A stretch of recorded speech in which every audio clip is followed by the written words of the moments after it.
नमस्कार, बंसल न्यूज के special segment में आपका बहुत बहुत स्वागत है। मैं हूं आपके साथ पीयूष पारे और आज बंसल न्यूज की टीम आ पहुंची है मध्य प्रदेश की तीर्थ नगरी कहे जाने वाले ओमकारेश्वर में। ओमकारेश्वर की पहचान यहां के ज्योतिर्लिंग से भी है और साथ में जीवनदायिनी कहे जाने वाली मां नर्मदा से भी है। लेकिन अब ओमकारेश्वर में नजर आएगा प्रकृति और संस्कृति का अनुपम संगम। जी हाँ, 108 फीट ऊंची आदि शंकराचार्य जी की मूर्ति का अनावरण होने जा रहा है और इसे नाम दिया गया है एकात्म धाम।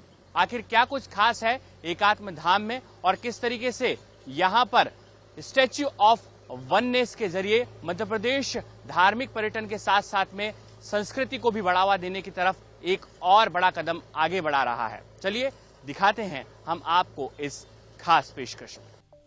गगन को छूती शंकराचार्य की ये प्रतिमा उस सनातन की बुलंदी का प्रतीक है जिसे सदियों पहले शंकराचार्य ने एक स्वरूप देने की कोशिश की थी। खंडवा जिले के ओमकारेश्वर में आदि शंकराचार्य की प्रतिमा बनकर तैयार हो गई है। मुख्यमंत्री शिवराज सिंह चौहान इस प्रतिमा का लोकार्पण करेंगे।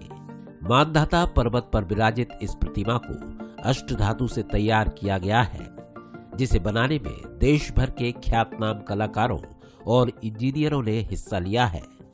इस पूरे प्रोजेक्ट को एकात्म धाम नाम दिया गया है। वहीं आदि शंकराचार्य जी की 108 फीट की ऊंची प्रतिमा को स्टैच्यू ऑफ वननेस का नाम दिया गया है। बंसल न्यूज की टीम जब यहां पहुंची तो यहां की तकनीकी टीम ने बताया कि मानधाता पर्वत पर एकात्म धाम प्रोजेक्ट की शुरुआत करना किसी चुनौती से कम नहीं था। दरअसल ओमकारेश्वर की भौगोलिक स्थिति एक बड़ी चुनौती है। एक तरफ पहाड़ है तो वहीं दूसरी तरफ नर्मदा का तेज प्रवाह। ऐसे में यहां संसाधनों को जुटाना किसी चुनौती से कम नहीं था। तो हमारी सबसे पहल चीज ये है कि हमारी जितनी भी टेक्निकल टीम है वो पूरी स्टैच्यू ऑफ यूनिटी जो आप देख रहे होंगे सरदार वल्लभ भाई पटेल जी का, उस प्रतिमा से जुड़े हुए लोग हैं, वहां पे डेडिकेटेड लोग काम किए हैं। तो हम लोग सिर्फ इंजीनियरिंग नहीं, हम लोग भावनात्मक जुड़े हुए हैं और हर तरीके से नमन करते हैं हमारे शंकराचार्य जी का। उनके ही विश्वास से, उनकी ही सोच से। देखिए, कल से बारिश नहीं हो रही, आज यहाँ कार्यक्रम है और इतनी बारिश हुई है यहाँ पे, बट वो कंप्लीट आज ड्राई है और हम लोग कुछ काम कर सक रहे हैं। आप देखेंगे प्रतिमा में आज भी करीब 200-250 लोग लगे हुए हैं ऊपर से नीचे काम करते हुए। पिछले साल हम लोग जुलाई से हम लोग काम चालू किया, तो जुलाई में जब हम लोग काम चालू किया तो यहाँ पे ऐसे कुछ नहीं था। जहाँ पे माने मंदिर था, सिर्फ बहुत सारा मंदिर था, आज भी है। ये मंदिर के बीच में हम लोग को कोई कंस्ट्रक्शन करना इतना बड़ा लेवल में कभी सोचा भी नहीं था। मेन जो चैलेंजेस था वो है लॉजिस्टिक का चैलेंज। मेन लैंड से यहाँ पहुँचने का जो चैलेंज था पहाड़ी के ऊपर, वो एक बड़ा चैलेंज था जो हम लोग धीरे धीरे उभर रहा है। इवन जो अभी कोई ऐसे परमानेंट ब्रिज भी नहीं है। हम लोग नाव से भी मटेरियल लेके आता है, हम लोग पैदल भी मटेरियल लेके आया है। जो जब इमरजेंसी हुआ, ये बरसात के बीच में हम लोग मोस्टली इधर साइड का काम हम लोग किया है। एवं अभी आप देख रहे हैं कि और लास्ट कोट का पेंटिंग वगैरह फाइनल फिनिशेस का काम चालू है। ये बड़ा एक चैलेंज था। दूसरा जो चैलेंज था यहाँ पे कि हम लोग आसपास में ऐसे कोई प्रतिमा या ऐसे टाइप का कुछ भी मटेरियल जो भी है कुछ भी अवेलेबल नहीं होता है। तो कुछ भी चीज के लिए हम लोग को दिल्ली, जैसे सर उधर में है, सर से हम लोग को हेल्प लेना है या हमारे कॉर्पोरेट ऑफिस से लेना होता है या चेन्नई ऑफिस से जो हेडक्वार्टर्स है, हर जगह से हम लोग को सहयोग मिला बोल के ऐसे एक जगह में हम लोग ये कर पाया है। ये शुरुआती है, आगे में जो अद्वैत लोग होगा उसमें तो हम लोग को बहुत सारा आसान हो जाएगा क्योंकि हम लोग का एस्टेब्लिशमेंट ऑलरेडी एस्टेब्लिश हो गया। तो आगे में हम लोग को इतना कठिनाई नहीं आएगा जो हम लोग शुरुआत में 7-8 महीना हम लोग उभरा है। इस भव्य और दिव्य एकात्म धाम के तहत आदि गुरु शंकराचार्य की 108 फीट ऊंची एकात्म की प्रतिमा, अद्वैत लोक नाम का एक संग्रहालय, अंतर्राष्ट्रीय अद्वैत वेदांत संस्थान की स्थापना की जा रही है। ये 108 फीट ऊंची बहुधातु की प्रतिमा है जिसमें आदि शंकराचार्य जी के बाल स्वरूप को दिखाया गया है। जीवनदायिनी मां नर्मदा के तट पर बसी हुई ओंकारेश्वर नगरी का अपना एक अलग महत्व है। यहाँ पर आदि गुरु शंकराचार्य जी ने दीक्षा तो ली ही है और साथ में ओमकारेश्वर वैदिक संस्कृति के उत्थान की नगरी भी रही है। और अब जब यहाँ पर शंकराचार्य जी की प्रतिमा स्थापित हो रही है तो यहाँ पर प्रकृति के साथ में संस्कृति का भी अद्भुत संगम देखने को मिल रहा है। ओमकारेश्वर आचार्य शंकर की ज्ञान भूमि और गुरु भूमि है। यही आदि शंकराचार्य को अपने गुरु गोविंद भगवत पाद मिले और यहीं 4 साल रहकर उन्होंने विद्या अध्ययन किया। आज भी ओमकारेश्वर मंदिर के नीचे स्थित शंकराचार्य गुफा में आदि शंकराचार्य और उनके गुरु की प्राचीन प्रतिमा स्थापित है। ओमकारेश्वर जब आप पहुंचते हैं तो यहाँ पर आपको प्रकृति का एक अद्भुत नजारा दिखाई देता है। चारों तरफ पहाड़ और उसके बीच में बहती हुई जीवनदायिनी मां नर्मदा। और इस वक्त हम मानधाता पर्वत पर मौजूद हैं और इस पर्वत की विशेषता है, कहा जाता है कि ये पूरा पर्वत जो है वो ओम आकार में है और इसी के किनारे बसा हुआ है ओमकारेश्वर का पवित्र धाम। और इसी पर स्थापित की गई है 108 फीट ऊंची आदि शंकराचार्य की ये प्रतिमा। इस वक्त हमारे साथ में आशुतोष ठाकुर जी हैं जो है वो यहाँ के न्यास के जो है वो अधिकारी भी हैं साफ तौर पर, और इसके साथ में इस प्रोजेक्ट को देख भी रहे हैं। सीधे उनसे बातचीत करेंगे और आखिर क्या विशेषता है इस पूरे प्रोजेक्ट की, उनसे बातचीत करेंगे। आशुतोष जी, सबसे पहले तो एक ऐतिहासिक नगरी है, धार्मिक महत्व भी ओमकारेश्वर का किस तरीके से देखते हैं? और अब तो स्वरूप भी बदल रहा है, अब तो यहाँ पर एक प्रतिमा भी स्थापित हो गई है। जी, जय जय शंकर, हर हर शंकर। ये भगवान शंकर की भूमि है, भगवान ओमकार की। ओमकार बिंदु संयुक्तम नित्यम ध्यायन्ति योगिनः कामदम मोक्षदम चैव ओमकाराय नमो नमः। और भगवान शंकराचार्य जी शंकर के ही अवतार हैं, तो उनका नाम भी शंकर है। शंकरम शंकराचार्यम केशवम बादरायणम। तो एक शंकर जो पहले से यहाँ विराजमान है और दूसरे शंकर जो अपने गुरु की खोज में ओमकारेश्वर आए और यहाँ उनको गुरु गोविंद भगवत पाद अपने गुरु मिले। और 8 साल का वो बालक 12 वर्ष की आयु तक यहाँ रहता है, 4 वर्ष विद्याध्ययन करता है, नर्मदाष्टकम की रचना करता है, विष्णु सहस्त्र नाम पे भाष्य लिखता है। और वो 12 वर्ष का बालक इस भूमि से, ओमकारेश्वर की भूमि से प्रस्थान करता है अखंड भारत की दिग्विजय यात्रा के लिए पैदल 2.5 बार, और पूरे सनातन धर्म का पुनरुद्धार करता है। 4 पीठों की स्थापना होती है, कुंभ मेले को रिवाइव करते हैं, दशनामी संन्यास परंपरा शुरू होती है, पंचदेव पूजा पद्धति शुरू करते हैं, और वो भगवान शंकराचार्य सभी मतांतरों से शास्त्रार्थ करके पूरे सनातन धर्म को वेदानुकूल करते हैं। तो वो जो प्रयाण है, वो जो मिशन है, वो इस भूमि से प्रारंभ हुआ था। और इसलिए मध्य प्रदेश शासन द्वारा यहाँ भगवान शंकराचार्य जी की 108 फीट ऊंची एकात्मता की प्रतिमा का निर्माण किया जा रहा है। विश्व का देखिए बड़ा अनूठा ये प्रकल्प है एकात्म धाम का, जिसमें 3 प्रमुख घटक हैं। पहला है 108 फीट ऊंची शंकराचार्य जी की प्रतिमा, एकात्मता की प्रतिमा, जिसका अनावरण अभी होने वाला है। दूसरा, एक संग्रहालय यहाँ बनने वाला है 12 हेक्टेयर में, बहुत विशाल बड़ा संग्रहालय जिसका नाम है अद्वैत लोक। उस अद्वैत लोक में laser light water sound show होंगे, उपनिषद की वेदों के संवादों पे, उनकी कहानियों पे लेजर लाइट शो दिखाए जाएंगे, जिससे बचपन से 55 तक सभी आयु वर्ग के सभी क्षेत्रों के लोग उपनिषद का ज्ञान सहजता से जान सकें। एक हाई स्क्रीन थिएटर बनेगा जिसमें शंकराचार्य जी पे फिल्म दिखाई जाएगी, एक शॉर्ट फिल्म शंकराचार्य जी पे बन रही है, न्यास उसको प्रोडक्शन उसका करवा रहा है। दूसरा, एक अद्वैत नर्मदा विहार बनेगा, सुंदर सा बोट राइड म्यूजियम, जिसमें दर्शनार्थी आएंगे, वो बोट्स में बैठेंगे। अमरकंटक से भरूच तक एक नर्मदा का छोटा स्वरूप यहाँ निर्मित किया जा रहा है। दोनों तरफ घाट होंगे, महेश्वर के सारे ऐसे घाट होंगे, और वहां लोग वेदांत की परंपरा देखेंगे। सदाशिव से लेके शंकराचार्य जी से लेके अभी तक की सारी परंपराओं के योगदान उसमें दिखाई जाएंगे। एक यहाँ अन्न क्षेत्र बनाया जा रहा है, एक यहाँ सृष्टि नाम का वेदांत केंद्र बनाया जा रहा है, जिसमें वेदांत व्याख्या बताई जाएगी। जो भी आएंगे वो यहाँ एहसास कर सकते हैं, महसूस कर सकते हैं, अनुभव कर सकते हैं कि अद्वैत वेदांत क्या है। जगत की सृष्टि, स्थिति और लय आधुनिक तकनीकों से ये बताई जाएगी, कैसे ये सृष्टि बनती है, कैसे रहती है और कैसे ये ब्रह्म में लीन हो जाती है। ऐसा एक पूरा अद्वैत लोक यहाँ पे बड़ा बनाया जा रहा है। तीसरा, अध्ययन शोध अध्यापन के लिए आचार्य शंकर अंतर्राष्ट्रीय अद्वैत वेदांत संस्थान का निर्माण ओमकारेश्वर में किया जा रहा है। ये एक विशाल अंतर्राष्ट्रीय संस्थान है जो विश्व के सभी संस्थानों से, जिसका एमओयू रहेगा, कोलैबोरेशन रहेगा, कोऑर्डिनेशन रहेगा, ऑक्सफोर्ड हो, हार्वर्ड हो, कैम्ब्रिज हो, सारे संस्थानों से जितने भी इकोनॉमिस्ट हैं, जितने भी पर्यावरण संरक्षण के विषय हैं, सबका केंद्र, वैश्विक केंद्र ये होगा। यहां से तय होगा अगले 1000 वर्षों में क्लाइमेट चेंज से कैसे टैकल करना है। यहां से तय होगा आने वाले 500 वर्षों में, 1000 वर्षों में मानवता के सामने जो संकट आने वाले हैं, जितने कन्फ्लिक्ट हैं, चैलेंजेस हैं, उन सबका समाधान कैसे निकलेगा, और वो अद्वैत से निकलेगा। आदि शंकराचार्य की प्रतिमा स्थापित होने से संत समाज भी काफी उत्साहित नजर आ रहा है। संतों का कहना है कि इस एकात्म धाम से सनातन संस्कृति के संदेश को लोगों तक पहुंचाने में मदद मिलेगी। एक विशेष श्लोक है, बहुत महत्वपूर्ण श्लोक है आचार्य भगवत्पाद शंकराचार्य जी के बारे में। अष्टवर्षे चतुर्वेदी, द्वादशे सर्वशास्त्रवित्, षोडशे कृतवान भाष्यम, द्वात्रिंशे मुनिरभ्यगात। इस श्लोक का यह अर्थ है 8 साल में भगवत्पाद शंकराचार्य जी ने चारों वेदों का अध्ययन किया, मतलब कंठस्थ किया, पूरा संपूर्ण ज्ञान था उनको। 12वां साल में सभी शास्त्रों का उन्होंने अध्ययन किया, ज्ञान प्राप्त किया।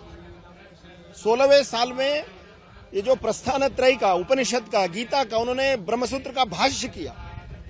32वें साल में उनका ब्रह्मलीनता हो गई, अर्थात इतने बड़े ज्ञानी थे। अपने 8वें साल में संपूर्ण वेद का ज्ञान उनको प्राप्त था।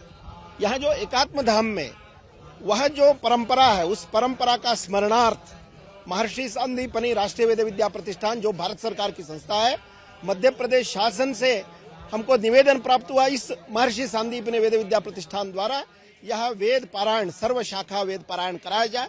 उस दृष्टि से लगभग 250 वैदिक, संपूर्ण भारत से वरिष्ठ वेद ज्ञाता, वेद के ज्ञानी जो वैदिक हैं, वेद जानते हैं, वेद गुरु परंपरा से उन्होंने अध्ययन किया, यहाँ उपस्थित है।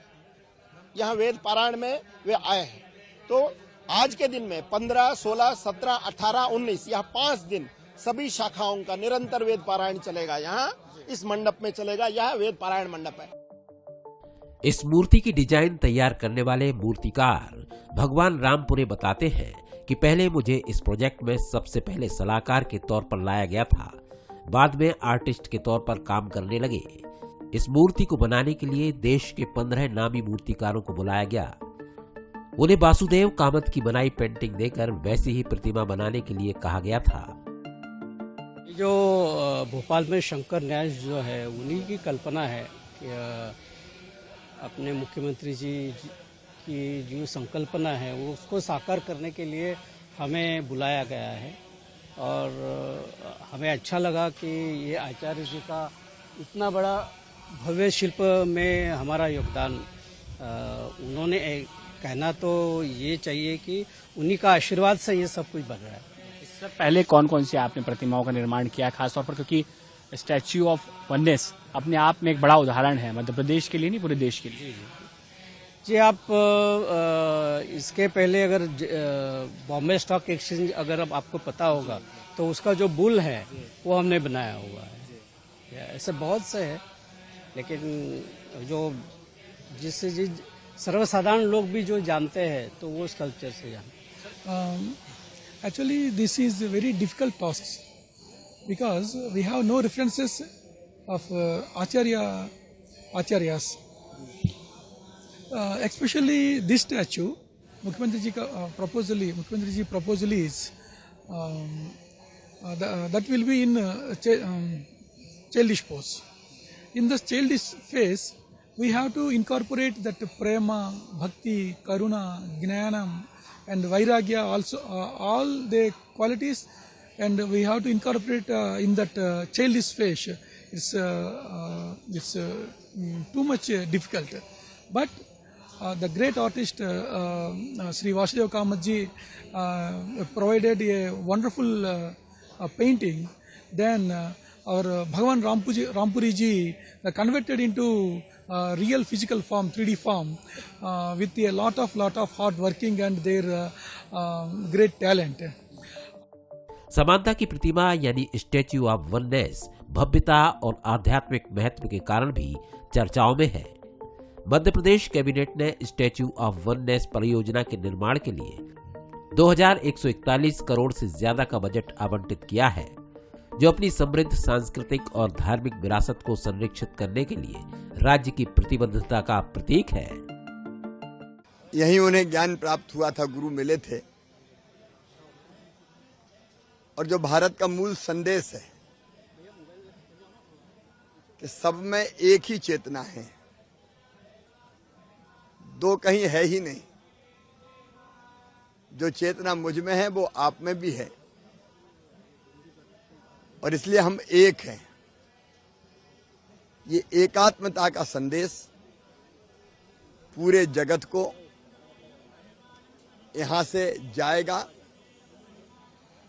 अद्वैत वेदांत ही है जो दुनिया को संघर्षों से बचा सकता है, शांति, स्नेह, प्रेम, आत्मीयता का संदेश दे सकता है।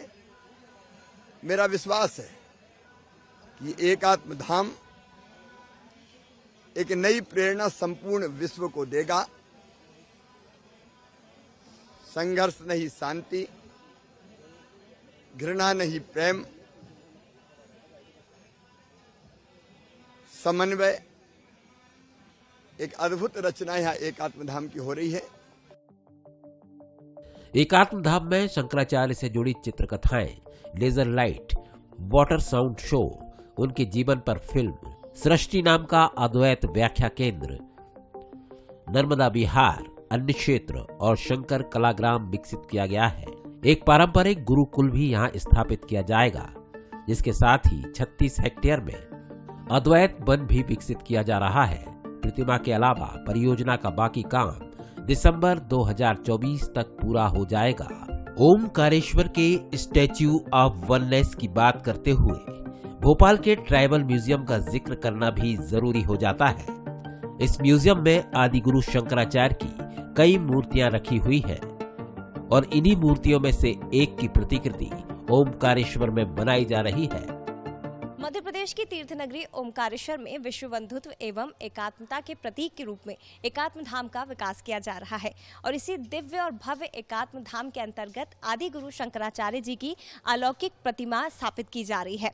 लेकिन मेरे पीछे जो इस वक्त आदि गुरु शंकराचार्य जी की आप मूर्तियां देख रहे हैं, ये प्रोटोटाइप मूर्तियां हैं, यानी कि इन्हीं में से एक मूर्ति का चयन वहां स्थापित होने वाली ओमकारेश्वर में स्थापित होने वाली प्रतिमा के रूप में किया गया है। इन मूर्तियों की खास बात यह है कि देश भर के अलग अलग मूर्तिकार और देश भर के अलग अलग चित्रकारों की मदद से इन मूर्तियों को बनवाया गया और ये कोशिश की गई, अलग अलग धर्म ग्रंथों का अध्ययन किया गया, अलग अलग शास्त्रों का अध्ययन किया गया। ये प्रयास किया गया कि आदि गुरु शंकराचार्य जी का जो मूल स्वरूप था उससे वो मूर्ति, वहां स्थापित होने वाली मूर्ति मेल खा सके। आपको ये जानकारी दे दें कि जगत गुरु आदि शंकराचार्य जी ने मध्य प्रदेश में ही ज्ञान की प्राप्ति की थी, यहीं पर उन्होंने दीक्षा ग्रहण की थी और इस दौरान मध्य प्रदेश में ही लीन रहकर कई अलौकिक गुण और ज्ञान की प्राप्ति उन्होंने यहाँ पर की थी। ओमकारेश्वर आचार्य शंकर की ज्ञान भूमि है, गुरु भूमि है और यहीं उनको अपने गुरु गोविंद भगवतापाद जी मिले और यहाँ 4 वर्ष रहकर उन्होंने विद्या का अध्ययन किया था। 12 वर्ष की आयु में ओमकारेश्वर से ही उन्होंने अखंड भारत में वेदांत के लोक व्यापीकरण के लिए प्रस्थान किया और इसीलिए ओमकारेश्वर के मंधाता पर्वत पर 12 वर्ष के आचार्य शंकर की प्रतिमा की स्थापना की जा रही है, जिसे लेकर भव्य रूप से जोरों शोरों से तैयारियां इस वक्त ओमकारेश्वर में की जा रही हैं। आपको इन मूर्तियों की खास बात भी बता दें, ओमकारेश्वर में जो मूर्ति स्थापित हो रही है, ये मूर्ति सोलापुर महाराष्ट्र के प्रसिद्ध मूर्तिकार भगवान रामपुर ने तैयार की है और इसके साथ ही मूर्ति हेतु बाल शंकर का चित्र मुंबई के विख्यात चित्रकार वासुदेव कामत ने 2018 में बनाया था। 2017 में मुख्यमंत्री शिवराज सिंह चौहान ने ओमकारेश्वर में स्थापित होने वाली मूर्ति को लेकर घोषणा की थी और उसके बाद 2018 में इस मूर्ति निर्माण को लेकर काम शुरू कर दिया गया था। आपको जानकारी ये भी दे दें कि ओमकारेश्वर में जो मूर्ति स्थापित हो रही है वो आदि गुरु शंकराचार्य जी की बाल आयु की मूर्ति है। वहां पर बाल स्वरूप में आदि गुरु शंकराचार्य जी की मूर्ति को स्थापित किया जा रहा है। कुल मिलाकर भारत और मध्य प्रदेश में नर्मदा के तट पर तैयार हो रहा ये स्थान बेहद खास होने जा रहा है। पूरी दुनिया यहाँ आकर भारत की हजारों साल पुरानी संस्कृति और सनातन के पुरातन महत्व से परिचित होगी। ईश्वर नगरी का अपना पौराणिक महत्व तो है ही, साथ में ये नगरी सांस्कृतिक उत्थान की नगरी भी कहलाती है और इसके साथ में आदि शंकराचार्य की दीक्षा की नगरी भी। और अब जब यहाँ पर शंकराचार्य की 108 फीट ऊंची प्रतिमा विराजित हो रही है तो इस नगरी में प्रकृति के साथ में संस्कृति का भी अद्भुत संगम देखने को मिल रहा है। फिलहाल सहयोगी दीपक गुप्ता और जितेंद्र मकवाने के साथ पीयूष पारे, बंसल न्यूज, ओमकारेश्वर।